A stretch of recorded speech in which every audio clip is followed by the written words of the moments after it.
You're listening to The Main Loop, episode 19.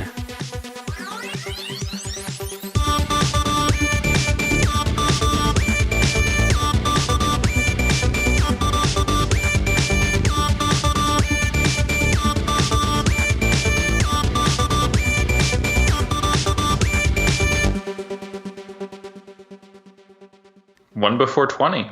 One before 20. Maybe that's what we'll call this episode. Hello, everyone. I'm Sean Bragg, and I'm here with Stu Urbach, and we're back. Hey, everybody. We're doing another episode of The Main Loop after 2 weeks. I don't know why I said it like that's like a surprise. Like, oh, man, it's been 2 weeks since we did a show. We do it every 2 weeks, so... That thing we've been doing consistently, we're still doing it consistently. I made it sound like we're back from some sabbatical. We're just back from a normal rotation of the show. Took a break for 2 weeks. Yeah. It's great. We're probably going to take another break for 2 weeks. And it's good. Let me tell you, it's good to be back. Really good to be back here. It's great. With everybody. Good times. Best. Yeah. How are you doing, Stu? Pretty good. Pretty good. Life is good. Work is kicking along. Yeah, work's kicking it. Work's kicking it. Well, what are you playing this week, this past 2 weeks? What have you been playing? An embarrassing amount of Alto's Adventure. Not necessarily because I'm embarrassed to be playing Alto's Adventure, because it's taken me an embarrassingly long time to get the llama. So I'm going to tell you something here. I do not have the llama yet. Still. Yeah, so for viewers who are maybe unaware, every 10 levels that you complete in Alto's Adventure, you get a new character. And each new character kind of has a different sort of talent when they go down the mountain. One of the characters, when you reach level 40, is a llama. Okay, so I'm only 2 characters away then, because I just got the big dude. So I'm working my way to level 30 now. Yeah, the level 30 one's pretty cool. She has a rocket on her snowboard. Oh. That just gives you huge bursts of speed. Anyway, the character like Wile E. Coyote. Yeah, the character design in Alto's Adventure is pretty sweet. Pretty pumped. I just stick with fast backflippy gal all. Oh yeah, definitely. 100% of the time. In fact, in this 2 week break, I discovered the proximity backflip trick that you can do. Are you aware of the proximity backflip? Yeah, I think it's a requirement for level 34, and I was like, what is that? Let me die until I figure that out. Yeah, so that's where you backflip and you stay super low to the ground. And yeah, it's great. I have also been playing an embarrassing amount of that game, and it's just a really, really good game. It's one of the few mobile games that actually feels kind of like a real game, and I don't mind playing it a bunch. Yeah, I'm pretty sad that it's delayed. Their sequel is delayed, Alto's Adventure. They were planning on a summer release. It does not appear that that's going to happen, but I'm pretty excited for whenever that comes out. Yeah, I mean, I'm fine if that's a winter release because, I mean, it's a snowboard game, and so it'll be nice to curdle up. Sorry if my volume just got louder in your ears there, Stu. I realized I had accidentally adjusted myself. My volume. The old accidental adjustment there. I was like, are we going to talk about that? I think we should move on. So, yeah. I'll tell you what I've been playing on top of Alto's Adventure is, I mentioned this a while back, but Slayaway Camp on the iPhone. Yeah, I was just thinking about that recently. How's it going? It's going good. I'm in the Killer Clown mode now, which is apropos because we've got the It movie coming out pretty soon, and I'm really stoked about it. But yeah, so I'm in Slayaway. I think it's now Slayaway Park, I think is the tape I'm on. So this is that mobile game where it's one of these slide move puzzle type games. So you've got to kill everybody in the level, and you can only slide in one of 4 directions, and so you have to figure out the order that you need to slide around, because you'll just slide until you stop. So you've got to puzzle around that way.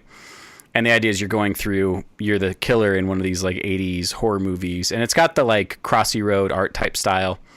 So yeah, it's really fun. It's a really funny game. And so now I'm a killer clown going around, and now there's cats. and you lose the level if you hurt the cats. like you do. Yeah, so that includes sliding into them because you'll just kill them, and then that's bad. You can't kill the cats. That includes scaring them and making them run into fire or water. So most of the levels that have cats now, you have to figure out how to scare the cats, but not in such a way that they'll run into harm. Just scare them so that they'll get out of your way. So that's a fun new. Fun new. The old fun new. I think it's a shiny is what they call it in Thomas the Tank Engine and Friends, which is what my son is obsessed with now. Neat. I think when the trains are really excited about something, they call it like a shiny or a special, something like that. Ooh, a special. I like that. Yeah, special. So yeah. Speaking of special, I started playing Mario Rabbids Battle yesterday. Yeah, tell me about this. Let's actually wait. That's a great segue. Totally natural. See? Really fluid and smooth still. I'm getting better at them. That's a great segue into the Switchcast. I like how we're like that was great, but we're definitely getting better. But we're like, oh, that was good. Let's pause for 5 seconds and let there be a lot of dead air while we figure this out. Yes, it's great. Yeah, let's talk about Nintendo Switch stuff. We both still have them, and you got Mario Rabbids Revenge Kingdom Rabbid Hearts. Something like that. What is it actually called for the audio only listeners? I think it's Mario plus Rabbids Battle. Kingdom Battle. It's Mario Rabbids Kingdom Battle. There's definitely, yeah, you're right. There's definitely a kingdom in there. Easily the most cinematic Mario intro I've ever seen in my life. I'm waiting for you to explain. Sorry, you were.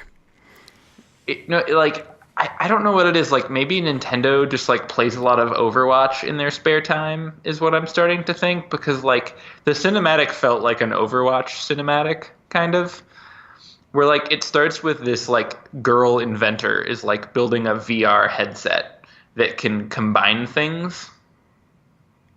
Yeah, the Combinerator. Yeah, the Combinerator. And then like a bunch of Rabbids pop up and everything goes crazy. So tell us for the audio-only listeners, tell us what a Rabbid is. A Rabbid is a portmanteau of... Is it a portmanteau? It's not a portmanteau. It's a really unholy conglomeration of the words rabbid and rabbit. So it's spelled R-A-B-B-I-D. I think it's Ubisoft's intellectual property, right? It's one of their... I'm not sure what like universe a Rabbid lives in, but they're like rabbits. I think they're from Rayman. Rayman, right? Yeah. That are like kind of crazy. Okay. Little demented. Do weird things. They're like jokesters, but not really supposed to be evil. And in this universe, they turn evil. This weird device, sort of this VR headset, goes crazy and turns these rabbits evil. So it combines them with evil. Yeah, and they get sucked into a time-traveling washing machine. Like you do. Like literally, I'm like, oh, there's a cultural reference that someone just like blatantly ripped off. Perfect.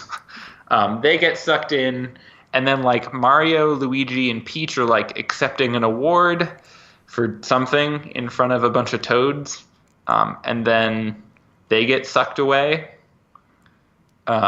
into this world, and then you cut to like all of these characters falling down, and like the mini Roomba thing that's your guide kind of appears, and then the evil Rabbids appear and start gluing Goombas together into stuff, and so you're supposed to feel bad for the Goombas now, apparently.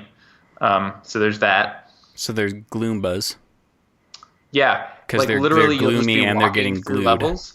I'm not even kidding. Like you'll be walking through levels and there'll just be a Goomba stuck to a wall. You'll be like, well, that's a thing. This is normal.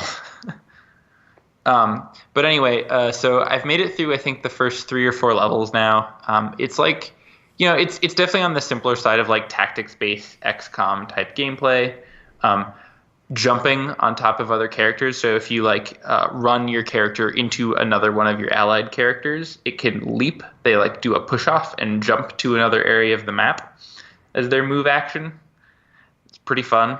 It's fun, just fun to do that. Having Mario shoot a gun, also very fun. So what kind of gun does Mario use? It's like a weird laser thing. Okay. There, you could also equip more weapons as you like kind of gain coins. Oh, okay. Okay. So you And can what out- else is kind of interesting? So you gain coins when you complete levels, but you also gain coins just because there are like coins dropped throughout the world. So like as you're traveling around, you can just grab coins. Okay. You know, it's basically like every Mario trope, except they're like, here's some coins. There you go. Just get them. I'm like, okay, that's great. Thanks, Nintendo. Couldn't let that one die. So what are the levels like? Like what are you doing in the levels? Are you just is it just battle after battle or Yeah, so it's pretty much just battle after battle. You're sort of walking around like the Super Mario 3D World sort of level construction, like the different worlds that you would kind of run around in and then jump into a level. yeah. It's kind of like that. So you're just kind of running around with your group. Right now I have Rabbid Peach, Rabbid Luigi, and Mario. Okay. Rabbid Luigi has a yo-yo that he throws at people. That's his main weapon. I'm a little disappointed that you didn't say throw-yo. Ooh, throw-yo. I like that. Patent pending. We got that one. From the makers of Noob Shoes. The throw-yo. So, yeah, each level you're kind of running around, doing a little bit of exploration, and then eventually you'll hit a point where you like enter a wider area that's like clearly a battlefield. And then like it sort of cues you to like the layout and like you can make a character. You can sort of like figure out where all the enemies are positioned, and then you can choose to start the battle. And then you get your first move. Each turn, you basically get to do two actions. One of them is movement, and one of them is shooting. Those are pretty much the only two things you can do. They're not really action points in that you can't like shoot twice or move twice. Okay. You can only shoot and move. Got it. You just get one of each. You can move and you can shoot, or do you have to pick one? You can do both, but you can only do each once. Got it. And what about they were like? Are there like team up moves that these characters do with each other? Yeah, so like you can do the jump. So if you like position a character to move on top of another character, a kind of bounce arrow appears where you can basically jump to another part of the map that sort of extends your range. Okay. And there's a really sweet animation of like you piggybacking on top of the other character and then flinging you across the map. I love it. It's great. This game sounds so great.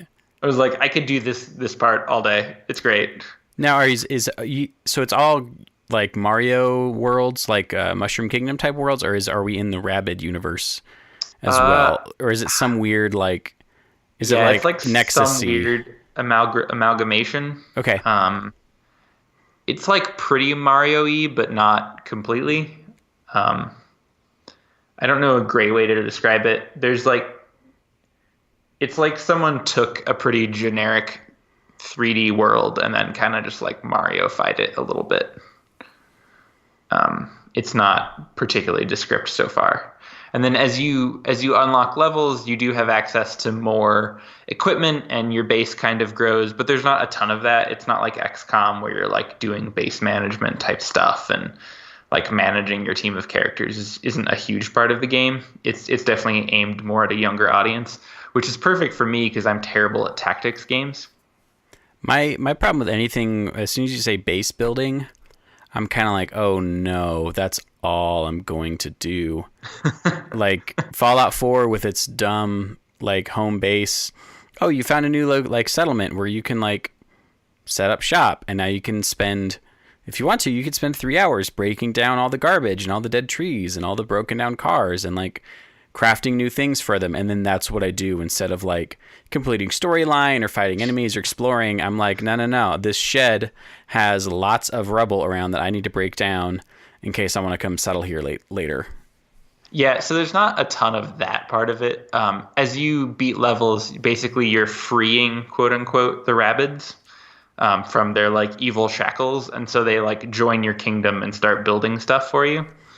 And then you just get to see the stuff. It's not like you're doing anything with it. Okay. So it's pretty light on that. There's like a little bit of it. It's very clear that like Ubisoft was, hey, we've got these like great design patterns for tactics games. Why don't we just use those? And Nintendo's like, yeah, that's great, but also we don't do that stuff. And they're like, okay, we'll make it a very small part of the game. Got it. So kind of stripped down. Yeah, very, very stripped down. Like you're not really doing much with it. You said Evil Shackles earlier, and all I can think is what a great character name that would be, like Evil Shackles, Private Eye, or something like that. But I don't know. I'm just saying, Ubisoft, like they missed an opportunity. Evil Shackles. Yeah. Missed opportunity. That's all I'm saying. Yeah, pretty much. I don't know. We'll see. So that's kind of where I'm at. I like it. It's probably the tactics game I've enjoyed the most since like Advance Wars, which was the best. Advance Wars was really fun. Yeah, I'm very excited about this Rabbids thing, and apparently so is the rest of the civilized world, because the reviews for this game are just like insane. I mean, it is literally critically, or acclaimed, what am I trying to say? Critically acclaimed. It's universally acclaimed, I guess, is maybe what I'm trying to say. Like every outlet that covers games is just like, this is phenomenal. Like this is. And to be clear, every outlet that covers games is like, as like game critics, we don't feel as though we should like this game, but it's really good. I mean, that's almost like the way Splatoon 2 is as well. It's like you're a weird squid kid and you shoot paint at people, but you don't really want to shoot paint at people. You want to shoot paint at the map. And that's it. That's the game. And you're like, why is this a game? Oh, it's like a perfect 99 and it sold 12 bajillion copies. Like, this is the best game. Yeah, aside from like having an incredible run of games this year, it's also just like really random stuff people think of when they're high. Like, oh, what's a good game? Well, I like Mario, and like Rabbids is kind of fun, so Mario Rabbids with a gun. Put them together with guns. What about guns? Yeah, and you put it well in Slack today, like the springy, what if everybody had long, weird, springy arms? Okay, it's called arms. Nailed it. Yeah. Unless you're the person whose like hair is that, and then you have normal arms. So why do some people have arms and then other people have spring arms? And then there's also just like a giant gelatinous blob that is a character. Why does every fighting game have to have like gelatinous Bob? It's just gelatinous Bob. Ooh, I like that. Hi there, gelatinous Bob. Yeah, first time caller, long time listener. Yeah, the gelatinous Bob who like copies everybody's moves and stuff like that. Like Soul Calibur had that. A lot of the Street Fighter games have that. It's like, and now you're up against Blaboid who just uses other people's moves. Is this not striking a chord? No. I'm just imagining gelatinous Bob who does everything just slightly worse and a little bit sticky. Yeah. Slightly worse and a little bit sticky. I just need to write that down. That might be the episode title. Slightly worse and a little bit sticky. But yeah, outside of Zelda, every single game that Nintendo has come out with this year is like just some whacked out shit. I mean, even Super Mario Odyssey, we've been watching the trailers and are just like, okay, so he wears a hat, but the hat is a sentient being, and the hat lets him possess other sentient beings. And then, yeah, there's some bonkers stuff coming out, a lot of which are these indie games or Nindies, which I still can't. It just sounds like some kind of little kid underwear. I feel like such a pervert saying Nindies.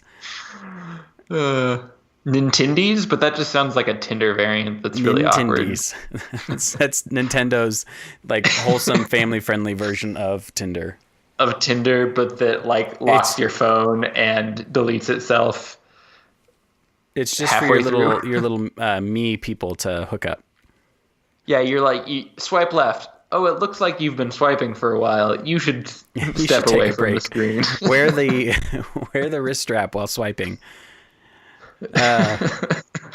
No, but the Nintendo indie lineup seems amazing. Yeah, They they had just a did big this. announcement today. Yeah, the Nindies showcase. Please don't showcase your Nindies at me. Please don't. Yeah, so okay, sorry. I'll get off the Nindies thing right now. Nintendo Nindies indies, it's showcase, fine. yeah, We, was we can today. use two words. It'll be okay. Yeah, there's a lot. I mean, a lot. There's a big roadmap. Yeah, and it's like games coming out very soon and games all the way through like next year. Um, I'm like super excited. Apparently, the sequel to Super Meat Boy is coming out next year So for this is the Super Meat Switch. Boy Forever, Yeah, which I believe is just like an endless runner of Super Meat Boy, could not be. like a sequel. That's what I've read, is that it's a endless runner, but not really a sequel. I'm just reading what Polygon wrote, so you're probably Oh. correct. I saw. So I'm still really excited about Hollow Knight. I know it's out for other platforms, but I want it on the Switch, and I really want a physical copy of it. That because it just looks amazing. There's so many of these Nindies that I saw are like side scroller with hand drawn or retro style graphics, and a lot of them just don't appeal to me. Like they look like they're really like well done, care and effort went into them, but I just for some reason they don't appeal to me. Hollow Knight is kind of an exception. It looks really, really good. Something about that is actually really interesting to me. Yeah, so I was watching Day 9 play through Hollow Knight for a little bit. And from what I've seen, Hollow Knight reminds me a lot like a more like someone had sort of like a tumble seat idea, but then took it in a much more like kind of standard direction. So there's like Hollow Knight just like hits all the points of like a standard roguelike or Metroidvania style game. Sorry, not roguelike. But then it just like has a bunch of really neat design touches that are kind of new and like take it in an interesting direction. So I'm really excited to have that available on a mobile console. Yeah, because it of course makes me think of Shovel Knight, which I'm still slogging through. And Shovel Knight, it's retro style, 8-bit style side scrolling, quote unquote Metroidvania, which that's a word that's starting to lose all value. That's like the term roguelike, but for 2017. Like, okay, sooner or later this word's just going to mean nothing. Yeah, it's this game has some roguelike qualities. Oh, what's it roguelike? Well, you die and then you start over. Oh, So it's a game. so it's yeah, so it's not a free to play mobile city builder. It's literally every other kind of Nailed game. it. Yeah, and the thing that appeals to me about Hollow Knight is that I've heard a lot of people say that it's a really difficult game, but I have never once heard it advertised as being difficult. Because we've reached like peak. I feel like we've reached peak hard on purpose game.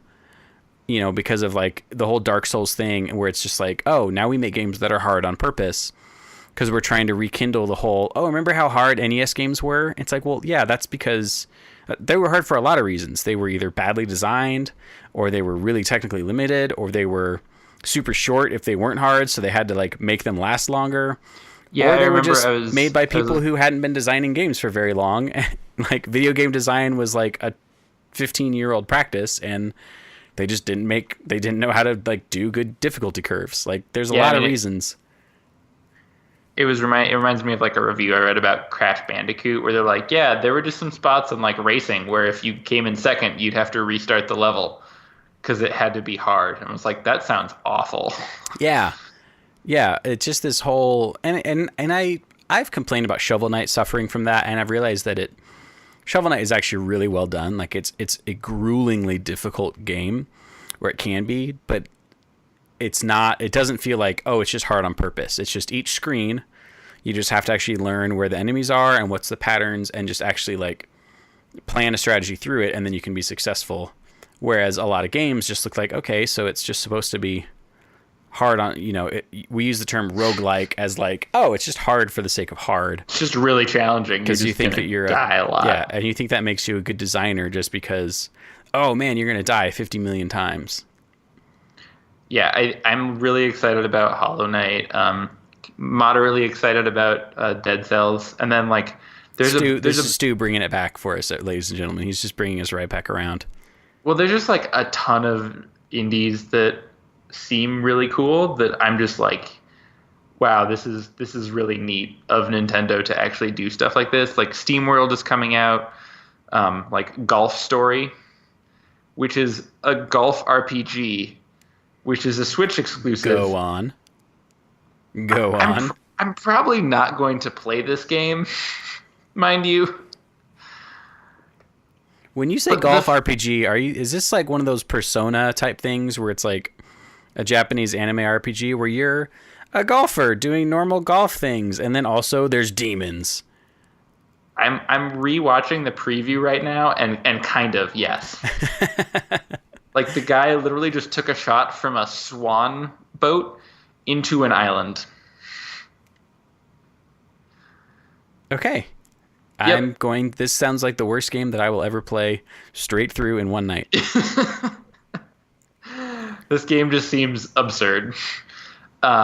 Morphe's Law, which is like a horrific Overwatch that will probably give you nightmares. Literally, like the mechanic of that is you morph your body by shooting other people and growing the part of the body on you that you shot them. So like if you shoot their arm, your arms will grow bigger. See, I thought you meant like I shoot you in the arm and you lose your arm and then I just grow another arm. So I just become this like hideous Cronenberg. I'm just like growing extra arms and legs and heads. No, it's more like their arm shrivels and your arm like becomes jacked. So I absorb part of your strength. Yeah, but this happens for literally every part of the body. It sounds weird and grotesque. Yep. So you mentioned nightmares, and I have to tell you and our listeners something. So I finished reading the novel It by Stephen King.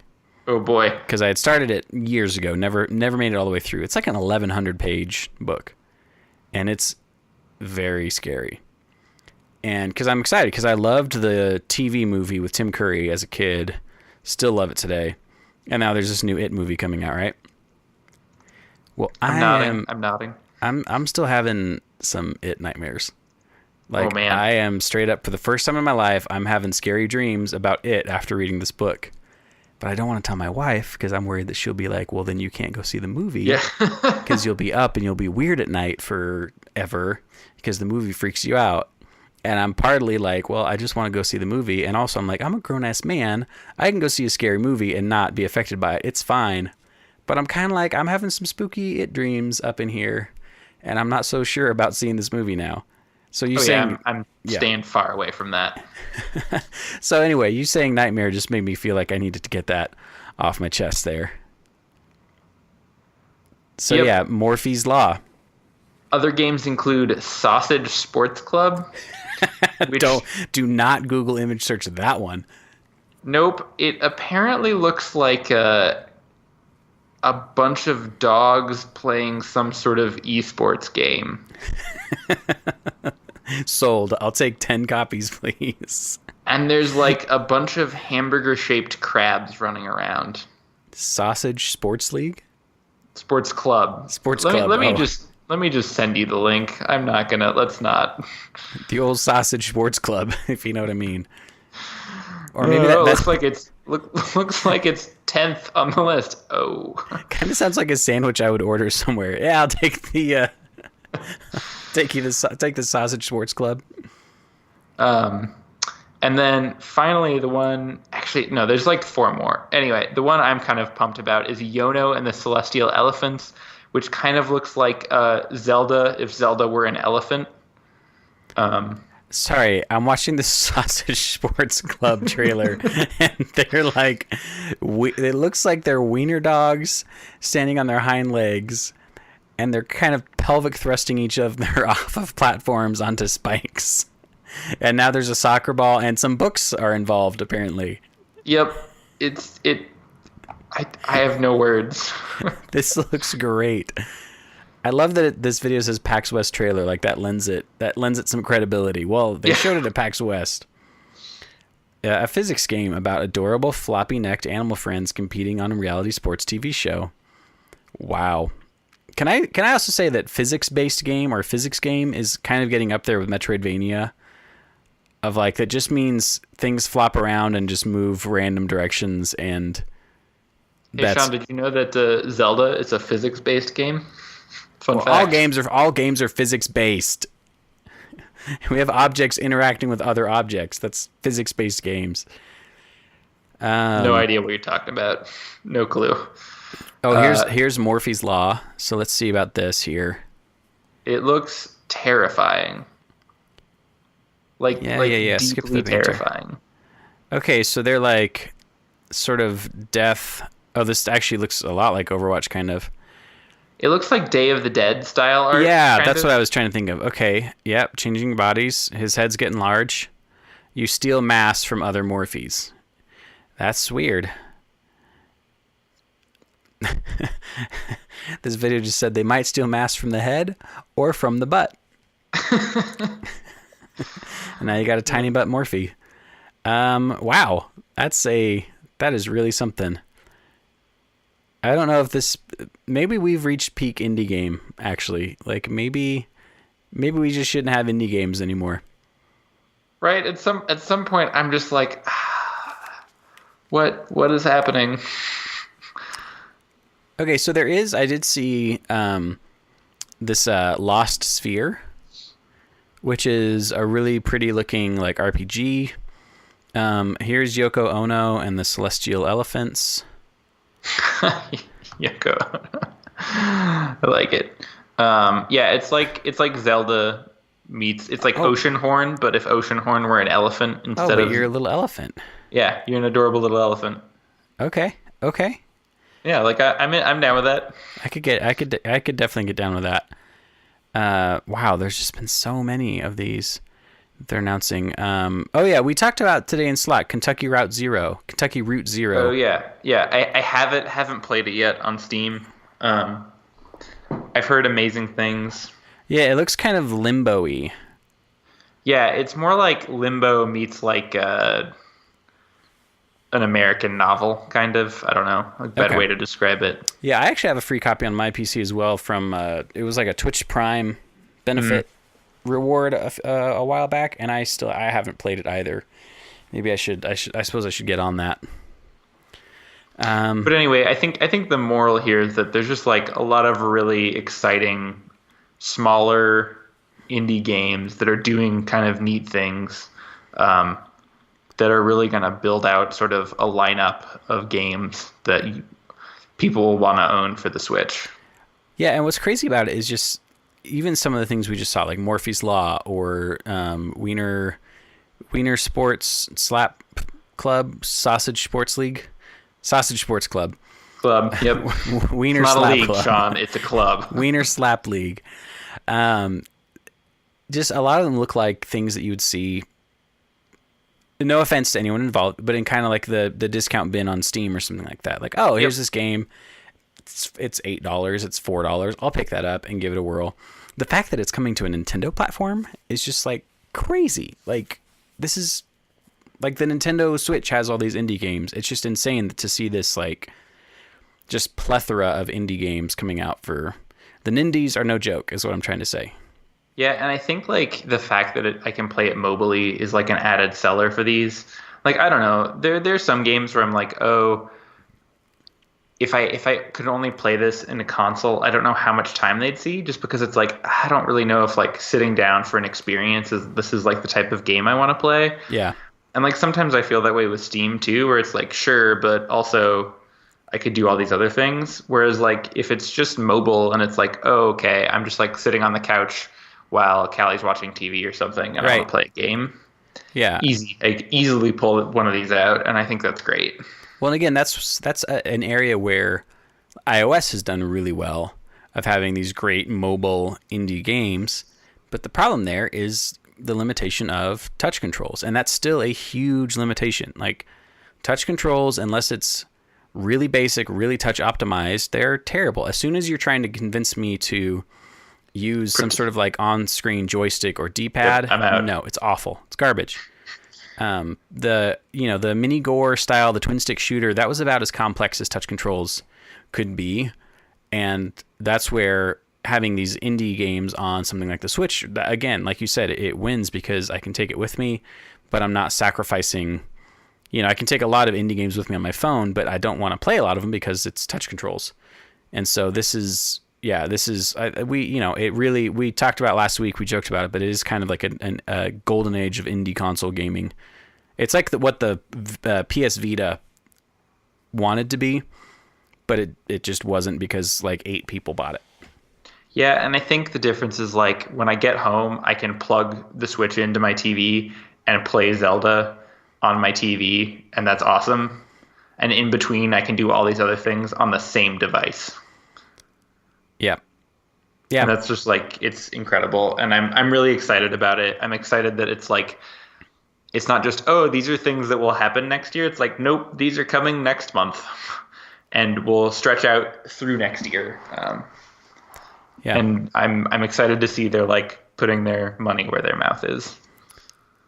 Well, before we move away from the Switchcast, I've got to talk. You started this when you sent me a picture of a custom like Switch color job somebody did that made it look like a Super Nintendo.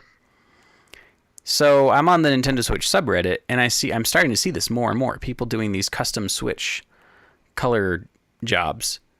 Like, not just the Joy-Cons, like the whole Switch body, they're doing like these color modifications to like theme it or make it look like a Super Nintendo or a Famicom or something.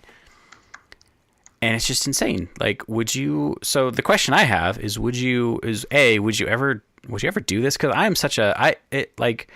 I have a hard time even putting like a sticker on a laptop. I am so not a like mod customization guy on any kind of electronic device. Yeah, I mean, I'm kind of the same way. At the same time, man, those Nintendo the one that looks SNES, like a Super Nintendo looks amazing. I just want to I want to do it and find someone who has a SNES Classic, and just be like, well, screw you, sir. Yeah, mine's. I have something better. Now, I will say that this has got me to change my tune a little bit, because I was seeing like, oh, Nintendo came out with these like neon yellow Joy-Cons for Splatoon 2, and I have the gray Joy-Cons, but there's the neon red and blue ones that I didn't get. And I was like, well, I would never buy those. But now they keep coming out with all these colors, and I'm kind of like, if Nintendo ever came out with like Nintendo branded like SNES themed or NES themed Joy-Cons, or God forbid, GameCube themed ones, because then, oh my gosh, man. I'd buy so many. Because Sean, why do you have 30 Joy-Cons? Well, I needed one per game. Yeah, they came out in GameCube themed in all the GameCube colors, and I had to have them all. But I mean, suddenly there's a value proposition there, right? Not only am I collecting these additional colors, but I mean, it's more controllers for people to play when they come over, right? So, would you collect Joy-Cons? I would hide it. I would like pretend I wasn't. You'd hide your Joy-Con collecting problem. Yeah, I would be like, oh, I need these for all those people that we have over to play local multiplayer games. Right. Which has been literally one time. Literally once. But I need this. I will say the thing that keeps me from doing this is they're just so damn expensive. Oh yeah, they're absurdly expensive. A pair of Joy-Cons is like $79, I think. Or is it $69? It's something. It's more than $50, insane. Which is about the maximum. At $50 for controllers, I'm still kind of like, $50 for a controller? It doesn't even come with a new game. It's just a controller. Like, that's ridiculous. But Sean, for $10 more, you can get 1-2 Switch. Oh gosh. But anyway, I think the Joy-Cons are like, they're just fun. I think it's really smart. I think it's just one of those neat little Nintendo, like, this is cool. And I think it also makes, it's probably not going to make me buy another one just for fun, but like if I ever were in a situation where I kind of wanted more Joy-Cons for multiplayer, it would make me more likely to grab one. Yeah. Yeah, especially if they did some kind of, again, like officially licensed, hey, here's the Indigo GameCube themed Joy-Cons. I'd be all over that. Because like when I bought my Wii U, I got the like Zelda one that had like the weird Zelda print over my massive McDonald's Yeah. Play Toy iPad, um, and that was kind of neat. But I can definitely see situations like that where it's like it's the Zelda Joy-Con or Yeah. it's the like Pikachu Joy-Con. Oh man, if they did like throwback. That's when Stu Urback does when Stu does a throwback. It's a throwback. Throwing it back to Stu. Oh, God. Okay. If they did like throwback like Game Boy Pocket Color edition, or like the translucent purple Game Boy Color like Joy-Cons, I mean, they are sitting on a gold mine here. At least for me, I would honestly buy so many of like official Nintendo throwback Joy-Cons. I think the funniest part of that is the announcer would probably be like, "So we found a lot of old translucent like Game Boys in a warehouse, and then we melted them down to make Joy-Cons." Yeah, Everyone's like, "What?" I've convinced myself I would be so into that. I think that would be really sweet. I think that'd be cool. Okay, well, we're going to move right along to a brand new segment. What? Dun, dun, dun, dun. Brr, brr, brr, brr, brr, whatever the air horn sound is that you see on all the like Heroes, Hearthstone, WTF moment videos. Yeah. So we're going to start doing a new thing every couple of weeks. We basically have done this sort of awkwardly, semi-organically, where one of us will just start talking about a game and kind of ranting about it, but only half ranting about it because we don't want it to seem like we're just dominating the conversation talking about it. So starting this week, we're going to start doing Tell Me a Game. So Stu or I are going to bring a game, and we're going to actually tell all about it, unfettered, and just with full reign. So I drew the long straw, and I'm going to kick off our... It's not annual. Why would I say annual? We're going to do this once. Check back in 2018. Yeah, we'll see you next year.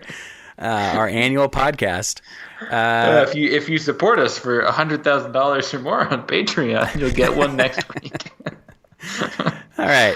So I'm going to kick things off. I'm going to tell you a game, and I'm going to tell you all about Bears versus Babies.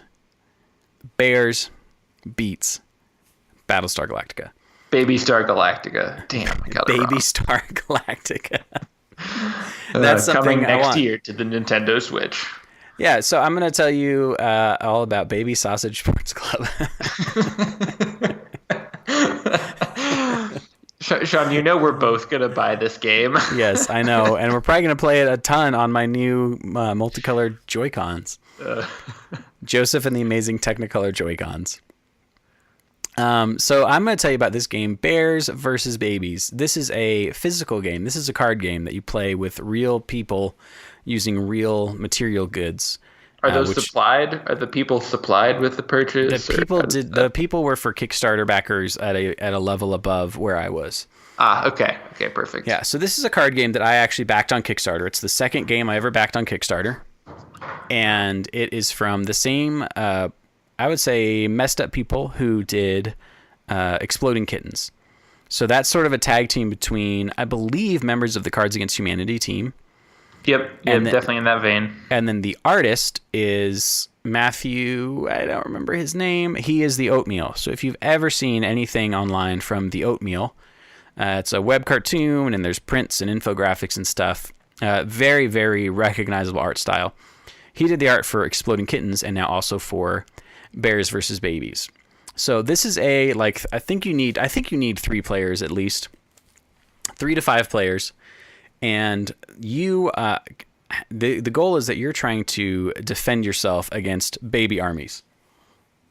The armies of the babies. You know, like you do. Yes, like you do. And there are 3 baby armies. So you deal out your cards to everybody, and then if you draw a baby, it goes face down in its corresponding army pile. There are land babies, there are air babies, and there are sea babies, or land, sky, and sea babies. And they are really each baby card is a different baby. There's like the Portuguese Mano baby, and the fat jet ski baby.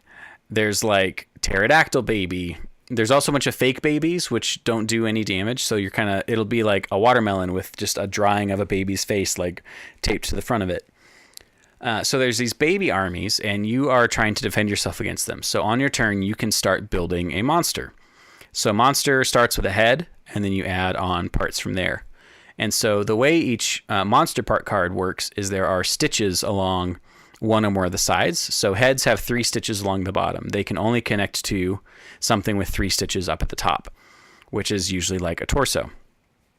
And then some of the torsos will have 4 stitches at the bottom, so you can connect a set of legs.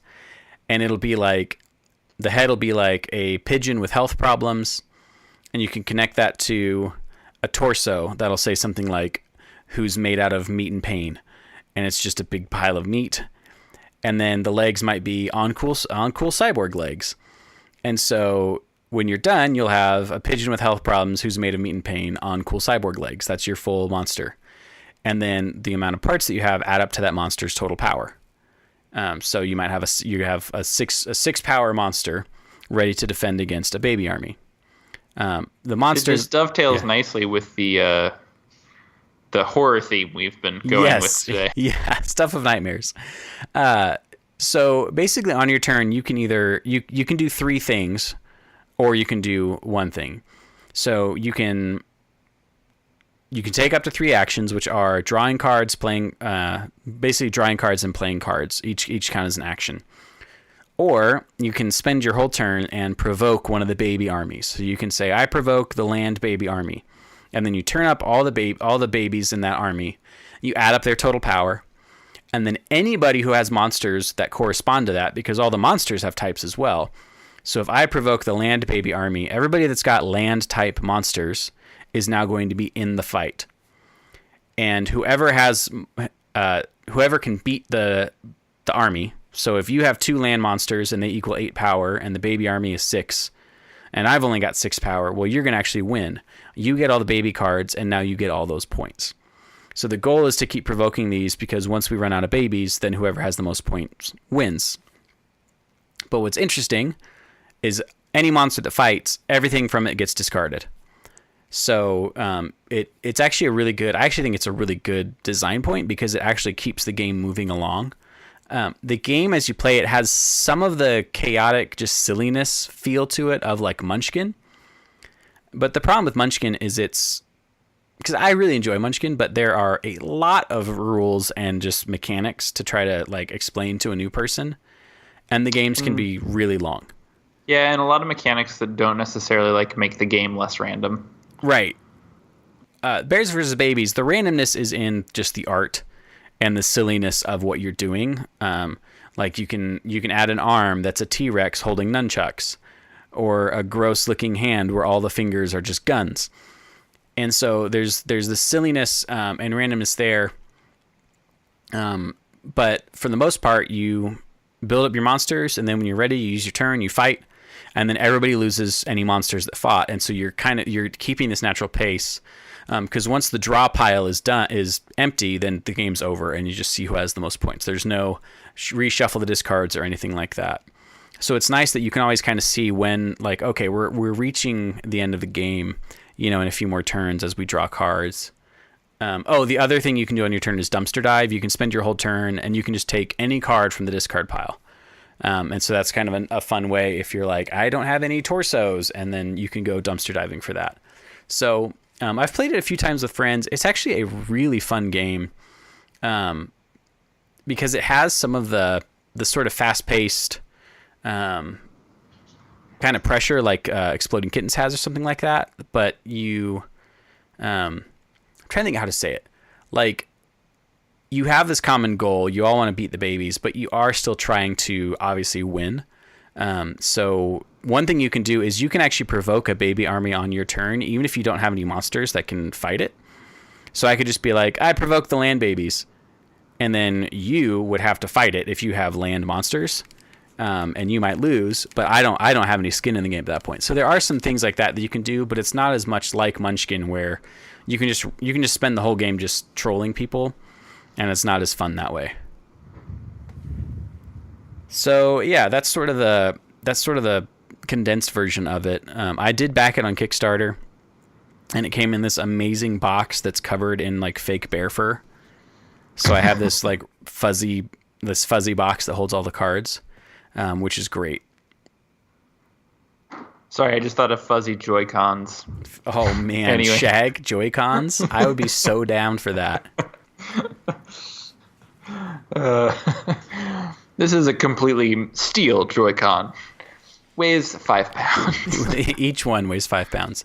Sorry, back to the game. I've heard really great things about both games. It's really nice to see sort of the level of sort of approachability and like just good game design patterns in sort of both of those games. And I think the art kind of matches with the type of themes that they're going for. And so it sounds really fun to me. Yeah, Exploding Kittens is really good too. That was the game that these guys did first, where basically at the start of everybody's turn, at the start of your turn, you draw a card. If it's an exploding kitten, you lose unless you have a card that will defuse it, like a laser pointer or belly rubs, something like that. But that game is kind of like Uno, where I could play a card where like I skip my turn and I force my opponent to draw 2 cards or something like that. So that one is a lot more fast-paced. Everybody draws a card and you just see what happens. Bears versus Babies, you kind of spend a little bit more time sort of building up your monsters before you get into the action. So, I've played it a couple times with different groups of people, and I was really impressed. It actually felt deeper. It didn't just feel like this silly throwaway, oh, we're hanging out, just drinking beers and not really paying attention. Let's play zombie dice or exploding kittens, whatever. This was actually like, oh, we could sit down and play and like spend an evening playing games of Bears versus Babies, and it's actually pretty fun. I've actually done that, and it's a surprisingly good time. So there's a good amount of depth to it, but again, it's not like Munchkin where you're every 5 minutes you're like, wait, what does this do, or how do I do this? What is a class versus a race, and how can I hold all these different things? And nobody can win because everybody's just trolling everybody. And yeah, it reminds me a lot of. Have you ever played Flux? I have not. There's a coffee shop / game store, Enchanted Grounds, who I love. Big fan. And every time I'm there, I notice that there are like, so there's Flux, and then there's Legendary, and it's like everything you could imagine. There is a version of Flux and a version of Legendary for it. Like, oh, you like Firefly? Here's Firefly Flux. You like The Simpsons? Here's Simpsons Flux, and Simpsons Legendary deck building. You like self-referential meta Flux? There's a Flux for that. It's Flux. So Flux is like supposed to be this super simple game, right? Where every turn you draw a card and play a card. And then I think if you like get to 10 points or something, you win. And that's it. The problem is every turn you play a card, the rules of the game change. Oh, like the rules are constantly in flux? I see what you did there and what the designer obviously did there. But what happens is, like, even though the game seems super simple, everyone gets really confused by it because they don't really know what to do if they're not like a gamer. And they're just like, I just want the game to tell me what I'm supposed to do to win it. Right. And so it ends up being like kind of not fun. Where I think like something like Bears versus Babies, which has like a little more structure and could maybe seem a little more intimidating at first just because there's a little bit more rules, actually ends up being more fun and more approachable because once you kind of like are like, okay, there's a lot of stuff going on here, but like each thing is pretty clear what I'm supposed to do. The game kind of guides you through, and it's like pretty clear how you can act to like move towards victory, and just like have a good time. And I think this is like a good example of that, where it's like, it's a little more complex, but ultimately people are having a lot of fun just because it gives them a little more guidance for like what they should be doing, even if they're not like a huge gamer or a huge board gamer. Yeah, and the things that I found we had to like refer back to the rules for was just like, we're tied. How do we handle a tie? How do we handle a tie between the baby army and a monster, or between two players who both have, enough power to defeat the monsters? Just some of those kind of things that required us to go to the rules. It wasn't like Munchkin where you're just constantly in the rules like, this isn't even in here, but we have a situation that we don't know what to do and we just make it up because that's how the game goes. This was much more structured. Again, I was just surprised at the level of depth that was in it. I was just expecting another kind of silly, I am Physics-based roguelike. a physics-based roguelike Metroidvania. No, I Card was game, expecting yeah. a game that's just kind of like, I have it, it's funny, we can pull it out every now and again because it's just silly.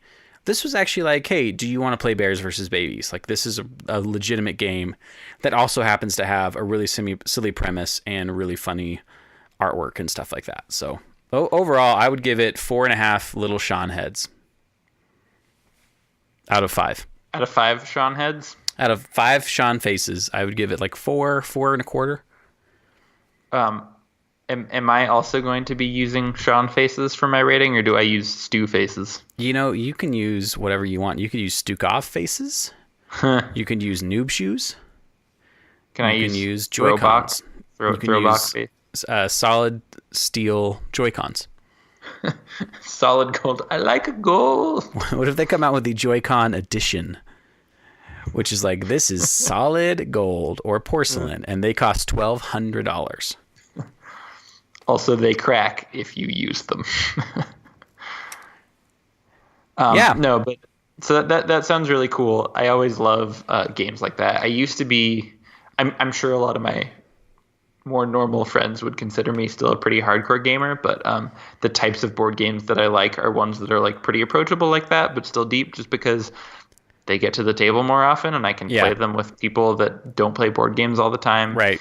Even though they're like less heavy and maybe a little less like intense, you know, I spend plenty of my job like programming and like using logic. And so by the end of the day, when I'm about to play a game, I don't really want to spend like another half hour thinking through like rule systems. I just want to like play a game that's fun and like has a little bit of strategy and a little bit of experience.